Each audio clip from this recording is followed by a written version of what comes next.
Congresswoman Ilhan Omar, as you can see here, was attacked at a town hall meeting in Minnesota, where the assailant sprayed what was seen to be a foreign substance on the Congresswoman. As he sprayed her, she was startled, and then she jumps off of the stage and goes after him, trying to put them paws on him. After the incident, Donald Trump accused her of staging the event. Take a listen to this. When asked about the event, President Trump says, "I don't think about her. I think she's a fraud. I really don't think about that." And without providing evidence, Trump went on to accuse Omar of staging the attack, saying she probably had herself sprayed. Ilhan Omar joins Sweet Caroline Levitt's nemesis, Katilan Collins, in an exclusive interview where she discusses the attack, how Donald Trump continues to disrespect her, calling her a fraud, a thief, a crook, un-American, and the charges that were handed down to her assailant, in which he got charged with a third-degree felony. Take a listen. A town hall every single month and be able to give them feedback on what I've been doing in Washington, D.C. and be able to answer their questions. And so it was really important for me in that moment to not allow this person intimidate me into running out of that room and canceling that town hall. My constituents deserve to have their congresswoman continue to do the work that they elected her to do, and that is my promise, and I will continue to do that. I mean, and you're someone, you and I have spoken about this before, you have faced a lot of threats. I mean, what was going through your mind in that moment? It must have been scary as well. And looking at the video, it doesn't look like she was even scared. It was almost like she was expecting the guy to come up and squirt the water. Doesn't look bothered at all. Looks pretty calm. She even went after the guy, and the guy didn't even do anything back. He just turned his back to her. The whole incident seems kind of weird. Well, I initially thought that the person spit on me. I saw, some liquids that landed on the podium and on some of the papers that I was reading my report from. And so, it was a human reaction to want to do something to someone that is trying to degrade you in that kind of way, because I've never been able to back down to cowards who act in ways that are disgusting in society. Yeah, and it was disgusting and cowardly, obviously, and he is now facing charges, potentially federal charges from Capitol Police, and yeah, they're supposed to take him into federal custody tomorrow, so charges should be coming at some point tomorrow, is my understanding. Was he known to your team before this? Had he been on any kind of radar of y'all's or anything? Here's the thing. I watched a lot of Katilan Collins interviews, and you gotta kind of listen to the question that she asked. See, when she's asking a question like, was he on her radar, was they on her radar, she's kind of even suspicious that this could even be staged also, even though Donald Trump said it might be staged. But when Katilan Collins asks certain questions that you normally wouldn't ask anybody, it's sort of like, oh, so you didn't know he was like that? I mean, it's like they don't believe you or believe your story. No, I don't think any of us have had a personal interaction with him. He wasn't flagged in the system when we'd asked our team to look to see. I don't think, it is not my belief, although we continue to dig into it, that he's attended a previous town hall of mine either. Okay. And as obviously we've seen his past political post and what he himself has said, I mentioned the president's response where he told ABC News just a few hours after this happened, she probably had herself sprayed, knowing her. Before you respond, I do want to remind everyone that when President Trump was nearly assassinated, you responded and said, "We must condemn acts of violence and pray for the victims, make calmness and decency prevail." And you said it was sad to hear the tragedy that had occurred. What went through your mind when you heard the president's response last night?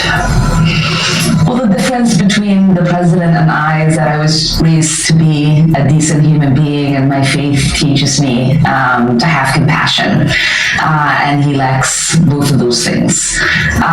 This is a president who presides over an administration that when they assassinated Renee Good told us that she was a domestic terrorist that was trying to kill the federal agents. When they assassinated Alex Preddy, they told us that he was a domestic terrorist who burnished a weapon. None of those things are true. They are known to be liars. They have constantly told us not to believe in our eyes. Fortunately, both of those assassinations were caught on camera, and so was what happened to me last night, caught on camera. So wait, did she answer the question? I think Katilan Collins asked her, did you stage that event last night? Do we need to replay it again? Yeah, I think we need to replay that again. His past political post and what he himself has said. I mentioned the president's response where he told ABC News just a few hours after this happened, she probably had herself sprayed, knowing her. Before you respond, I do want to remind everyone that when President Trump was nearly assassinated, you responded and said, "We must condemn acts of violence and pray for the victims, make calmness and decency prevail." And you said it was sad to hear the tragedy that had occurred. What went through your mind when you heard the president's response last night? Well, the difference between the president and I is that I was raised to be a decent human being, and my faith teaches me to have compassion, and he lacks both of those things. This is a president who presides over an administration that when they assassinated Renee Good told us that she was a domestic terrorist that was trying to kill the federal agents. When they assassinated Alex Preddy, they told us that he was a domestic terrorist who burnished a weapon. None of those things are true. They are known to be liars. They have constantly told us not to believe in our eyes. Fortunately, both of those assassinations were caught on camera, and so was what happened to me last night, caught on camera. So when he claims it's staged, you say... Well, I mean, this is also somebody who was talking about me in his town hall in Iowa, and then seems to exhibit some sort of dementia when he says he doesn't think about me. Maybe it is time for us for the 25th Amendment to be invoked, because he certainly cannot remember what he said and has done an hour ago. Wait, what? Am I missing something here? I didn't hear her answer the question. Katilan Collins asked her the same question, and she said, what? Nah, I think it was staged. She didn't answer that question. And he was just posting about you truly 5 minutes ago before we came on here. I was looking at Truth Social and he had posted about you. And it reminded me of what he said when he announced that he was sending Tom Homan into Minneapolis. In that same post, he said, "The Justice Department and Congress are looking at Congresswoman Ilhan Omar, who left Somalia with nothing and is now reportedly worth more than $44 million. Time will tell all." Were you aware there is a DOJ investigation here? The New York Times says it started in part under the Biden Justice Department into your financial disclosure forms, or into your finances and campaign spending. But were you aware that this Justice Department is looking into you? No, No, but I'm not surprised. Over the years, there have been investigations with the FEC because people have filed complaints. So I wouldn't be surprised if that's what happened in this case. And clearly, that investigation hasn't moved on because they don't have evidence of wrongdoing.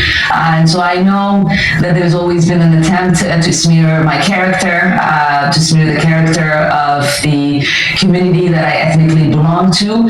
There's always this sort of sad reference to the fact that I'm a refugee. It seems like these people seem to have a problem with the fact that I am living the American dream. Yes, I was once a refugee. Yes, I did survive war. Yes, I did come to the United States when I was 12 years old, not speaking English, but I did make it to the United States of Congress, representing our country, helping write the laws of this country and helping appropriate the resources that are utilized by all Americans. So yes, that is the American dream. They do not believe that the American dream is possible, and I think the fact that I'm a visible representation of that American dream pisses them off. Congresswoman Ilhan Omar, thank you for joining us tonight, and we are so glad that you're safe after what happened last night. So really appreciate your time tonight. Thank you, appreciate it. Caitlin, are you kidding me? So you let her off the hook when you asked her if she was aware of an investigation into Somali fraud, scamming people and cheating people out of their money, which has been publicized all over the news. She's aware that Donald Trump's been calling her names, but she's not aware of the fraud and the abuse and everything going on in Minnesota. And you never asked her about, she's a millionaire, how did she make that money? Caitlin, that's pitiful. That's absolutely pitiful. We thinking when she would have come on to your interview that you would have asked her about Donald Trump accusing her of fraud. She's having to answer that question and having to answer where did she get that money from. Man, that's trash. You let her off the hook, Caitlin. I'm very ashamed of you in this one. You let Ilhan Crooked Omar off the hook. Man, let me know what you guys think. Drop a comment. Like, comment, subscribe. Follow God, not culture.